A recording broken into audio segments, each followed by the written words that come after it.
This is the websites.ca podcast, where we help Canadian small businesses build and maintain an effective website and online presence.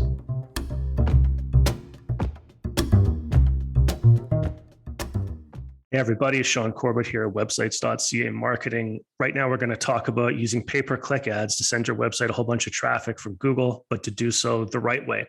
So what I've done is I've brought in Daniel Moscovitch. He's the co-founder of More Hot Leads. He's a certified Google partner. He's devoted over a decade to leveraging traffic from Google to help small businesses get consistent and reliable leads. Daniel, thanks for being here. Oh, it's great to be here. Thanks for having me, Sean. For sure. So I'll jump in just to ask you a little bit about your background and expertise, basically why people should listen to you. Sure, no problem. I got into this business working at a digital marketing and SEO agency living in Tel Aviv when I was there. I was working for one of the many agencies they have there. If you don't know, Tel Aviv is kind of a hotspot for digital marketing agencies. It's pretty amazing. Some of the top agencies in the world come out of there. I got a job out of school after doing my master's there. Had no idea about SEO or digital marketing at all, but was very intrigued when I started seeing job postings for it. And I dove in head first, and I haven't stopped swimming since, to use that analogy. And I have been predominantly doing SEO for the last 10 years now. And then have dabbled with a lot of Google ads and targeted ads, Facebook ads, Instagram ads over the last 5 years. And our digital marketing agency does all three: SEO, Google ads, targeted ads. I work with local businesses, mainly doing lead generation. And then we've also started working with some e-commerce businesses over the last few years as well, especially since COVID. Yeah. Yeah, that's right. Everybody's e-commerce and online now. Yes. So your foundation, like you said, was in SEO, and then obviously branched out and did other stuff like pay-per-click. So in your opinion, is it a fairly intertwined strategy, like businesses should be using both simultaneously? Yes. The way that I often put it is that SEO is going to be your long-term main moneymaker. It's still by far, when I'm looking at client reports at the end of the month, it's still by far the majority of traffic is driven from organic search for all of our clients. It doesn't even compare sometimes once the SEO starts kicking in, and I'll get to that in a minute. However, it's nice to have that extra stuff just in case. And there are some reasons that I think that it's important to have a holistic strategy that's both organic and paid as well. So I always say it's the cherry on top. Nice. Okay. So then maybe we can expand on that with the next question. Just to give the listeners a little bit of background, right? We used to call it Google AdWords. Now it's called Google Ads. The general category is PPC because you pay per click. So just kind of diving into the pay per click realm, and then maybe you can bring it back to how it's the cherry on top here. I'd just like you to tell us, what do you see is the biggest misconception small businesses have about using PPC ads? The biggest misconception that they have, I would say, is that it's quick and inexpensive to do it right, or that you can set it and forget it. I would say those three things. Okay. So to touch on point number one, quick. It is way quicker than SEO. And this is kind of often why I always suggest and urge our clients to do all of it, go all in their marketing, because SEO nowadays is taking anywhere between 6 to 12 months to really kick in. Sometimes we get some quicker results if it's a less competitive industry, especially in the Google Maps areas. But with Google Ads, you could see wins a lot quicker than that. And we could probably see leads and traffic coming in within the first few days of running a campaign. However, you're not necessarily going to make all of your money back right away. And so I'd say that is the biggest misconception there. The second misconception is the cost, right? It takes a while for someone who really optimizes a campaign to lower the cost per click. And it really depends on the industry you're in. I work in some industries where the cost per click is about $25, $30, $40, $50. And some industries where the cost per click is only $1 or even less than $1 still. So it really depends on the type of business. And because it takes a little while for Google to understand what is good and what is bad in your campaigns, it's going to take some time for the campaigns to be fully optimized so that you're actually making a good return on your investment. So that would be misconception number 2. Well, we're kind of talking about a bridge between the two, right? Starting off with pay-per-click, but you really want to eventually get to a foundation of SEO. Now, I mean, if I could jump in on one of the things you said and just ask, obviously, I mean, I would think it was obvious, and you tell me maybe I'm wrong, but if you're looking at a $25 per click price versus $1 per click price, I'm assuming that the lifetime value of the customer is way higher, and that's very obvious to your clients, or is that something that's not obvious? Typically it is. Typically it is. I mean, we still have to kind of explain it, and we have to show them that, like, hey, yes, you're going to have to spend $30, $50 a click, and you might need 10 to 20 clicks to get a lead or to get a client, but that client's is going to be worth tens of thousands of dollars to you. It makes sense. It really comes down to math, and then again how well your campaign is optimized. But yeah, business owners need to know that, because they need to know. I always say that we can start getting results within the first few months, but give us 3 months to fully optimize your campaigns. And actually, that was the third point, was it's not a set it and forget it method, because a lot of business owners just do that. And then they say it doesn't work. And I go into their campaigns and say, that's because you haven't changed anything, and you're still getting terrible clicks, and you're getting, clicks from completely irrelevant keywords, or you're getting clicks from competitors' names, and because you're not actually going in to optimize your campaigns. So there's a reason it doesn't work. You're wasting your budget on clicks that are never going to convert. Yeah, I don't think people realize how, as the system itself is learning, right? And you're starting off at maybe more per click, and then they start to get this feeling of doom, like, oh, at that price, it better start getting results fast. Telling them, no, it's going to tick down, but also we're going to go and look. I mean, I don't know how often you do it, right? We're going to go look every day, every week, whatever, for all these the negative keywords we have to filter out. And like you say, folks just they might brainstorm that list at the very start, and then they never even look again, right? Yeah, exactly. They never look again. They never go in to see what clicks are actually being searched for. I mean, that is one of the main things that I have to tell clients, is that as smart as Google is, it's not that smart. So if you're a roofer and you want to bid for like roofer in your city, it might show your ad for roofing shingles, even though you're not selling roofing shingles. It might show your ad for someone looking for best roofs for rain or something like that, even though you're not trying to do that, because you have the word roof or roofer in it. Google is going to show your ad until you keep on telling it kind of, bad Google, no, we don't want to show for these keywords. So it is a kind of a thing that you need to train it on.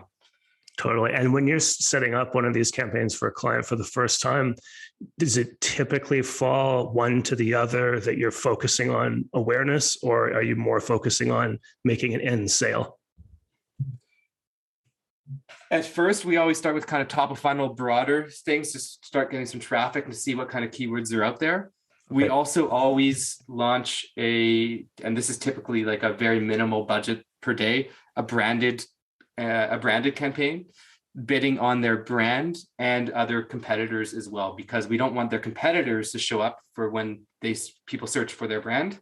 So we want to make sure we're collecting those searches as well. And if there's any competitors that they also want to show up for, if people are searching for them, we'll bid on them as well. So we have that kind of awareness campaign as well. And then we have specific kind of further down the funnel that are more kind of exact match or phrase match campaigns, trying to collect that lead. Because at the end of the day, that's where we're going to show our results to our clients.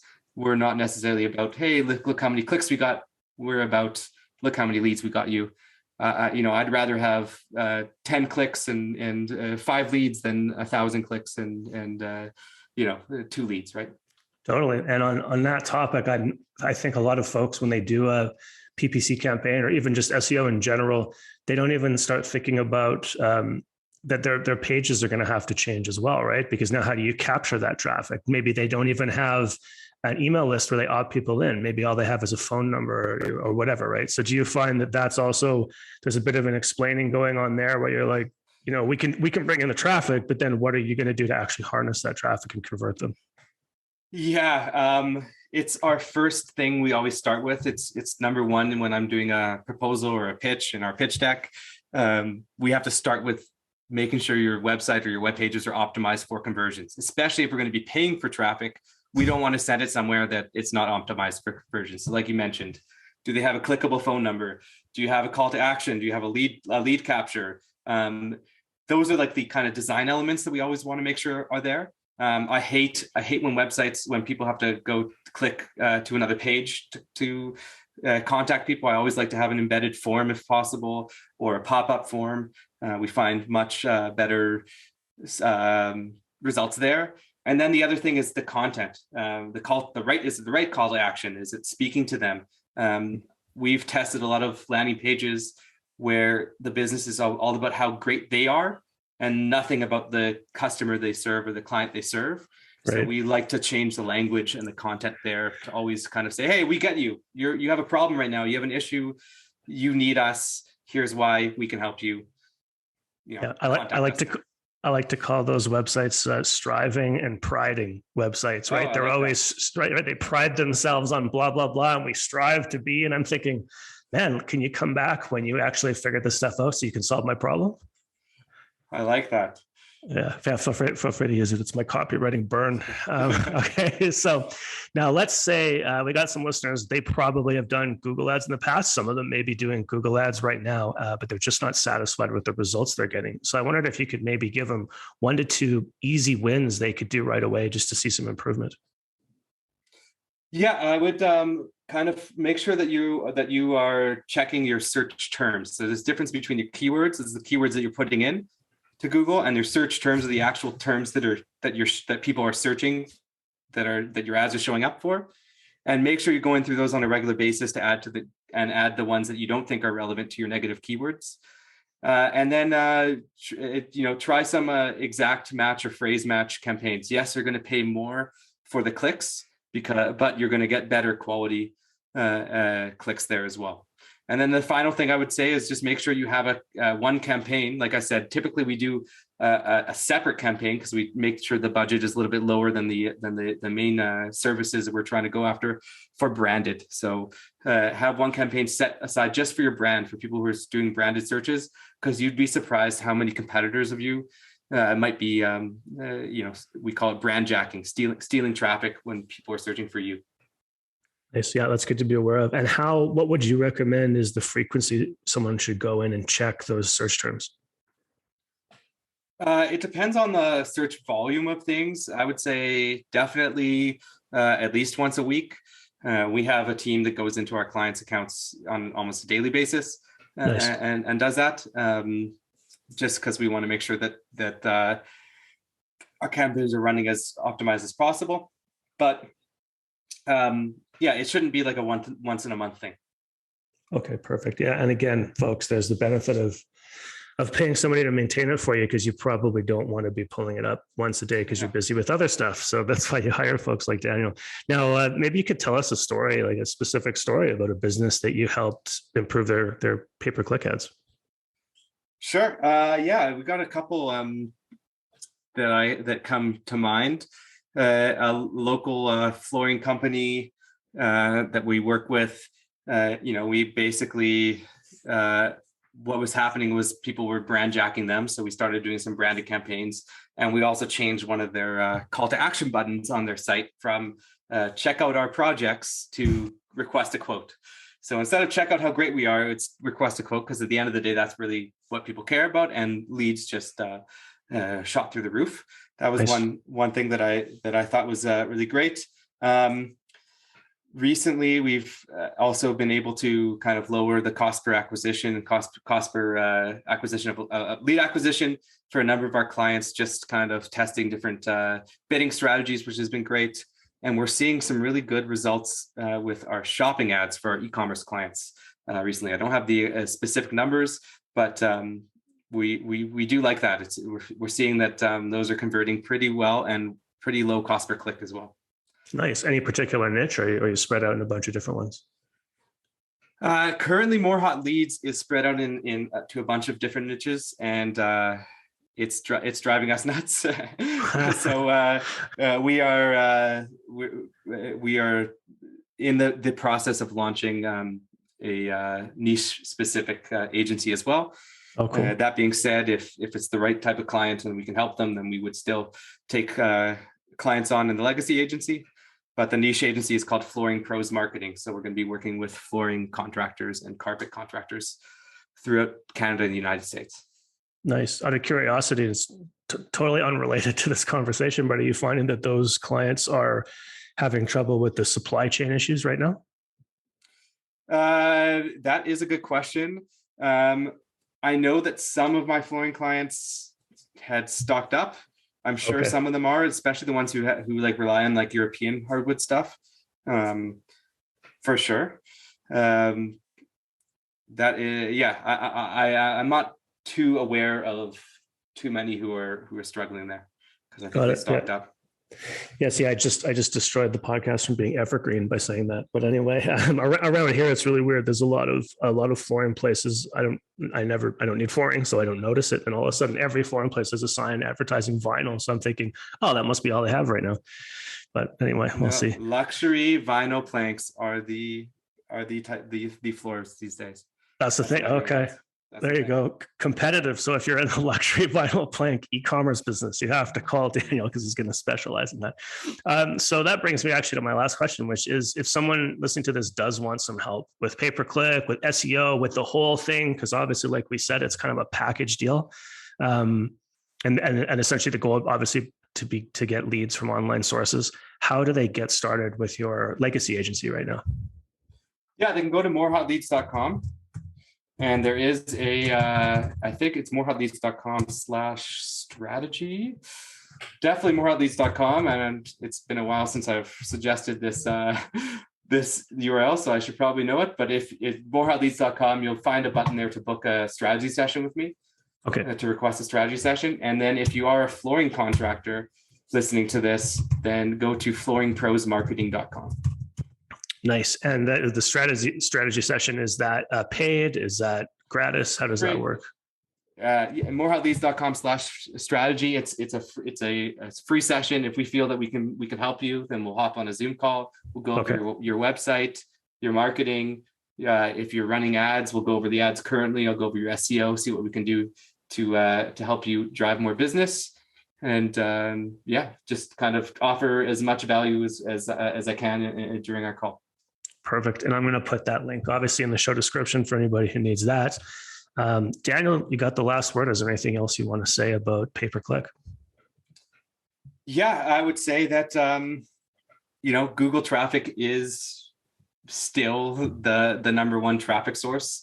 I know a lot of people like they got into the whole Facebook, Instagram, TikTok things, and not to say we don't use that, but after all, I find that Google traffic works the best, because if you look at it from a sales funnel perspective, if someone is performing a search in Google, you know that they're interested in your product or service already. So you don't really have to create that awareness stage. So you kind of skip a stage in the funnel. So I would say that if you're not showing up on Google, then you're still missing out. And the ones who are showing up on Google are definitely reaping the benefits there. And I know a lot of business owners, they just don't believe that they could ever do it. And they just have not worked with the right businesses, because it's totally possible. Absolutely. Yeah, no, that makes total sense. Daniel, really appreciate your time and for coming on here today. Thanks, Sean. Thanks for having me. If you're not satisfied with your current website or the service you get from your provider, you can switch to websites.ca for free and get a great support team behind you. Just visit business.websites.ca. That's iness.websites.ca, or email Ryan directly at ryan@websites.ca. Thanks for listening, guys. Catch you next time.